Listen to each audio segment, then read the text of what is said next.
இன்றைக்கி நம்ம ஐஷு சமையலில் ஒரு சூப்பரான கிச்சன் ப்ராடக்ட் பார்த்துடலாம்.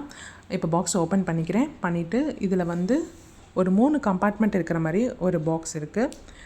இப்போ இதில் கவர் மாதிரி ஃபுல்லாக வந்து பேக் பண்ணி கொடுத்துருக்காங்க. இப்போ இதை நான் வந்து ஓப்பன் பண்ணி காட்டுறேன் பாருங்கள். மேலே ஒரு லிட்டு மாதிரி கொடுத்துருக்காங்க. 3 கம்பார்ட்மெண்ட் வந்து இந்த மாதிரி கொடுத்துருக்காங்க. இப்போ நான் ஃபுல்லாக கவர்லாம் ஓப்பன் பண்ணி காட்டுறேன். இந்த மாதிரி ஒரு பாக்ஸு, அதில் 3 கம்பார்ட்மெண்ட் இந்த மாதிரி கொடுத்துருக்காங்க. இதில் நீங்கள் பழங்கள், காய்கறிகள், அதுக்கப்புறம் சீசனிங் எல்லாம் போட்டு ஸ்டோர் பண்ணி ஃப்ரிட்ஜில் வச்சுக்கலாம். ரொம்ப நாளைக்கு வரும், கெட்டு போகாது டக்குன்னு. இன்றைக்கி நான் இதில் புதினா, மல்லி இலை, அதுக்கப்புறம் கருவேப்பிலை வந்து இந்த மாதிரி ஸ்டோர் பண்ணியிருக்கேன் பாருங்கள். இதில் மேலே வந்து நீங்கள் டிஷ்யூ யூஸ் பண்ணிங்கன்னா ரொம்ப நாளைக்கு நல்லா ஃப்ரெஷ்ஷாகவே மெயின்டைன் ஆகும். ரொம்பவும் நல்லாயிருக்கும் இந்த ப்ராடக்ட்டு. ஃப்ரிட்ஜில் வைக்கிறதுக்கு நம்ம ஈஸியாக யூஸ் பண்ணிக்கிறதுக்கும் நல்லாயிருக்கும். ஸோ இந்த மாதிரி வச்சுருக்கேன் பாருங்கள்.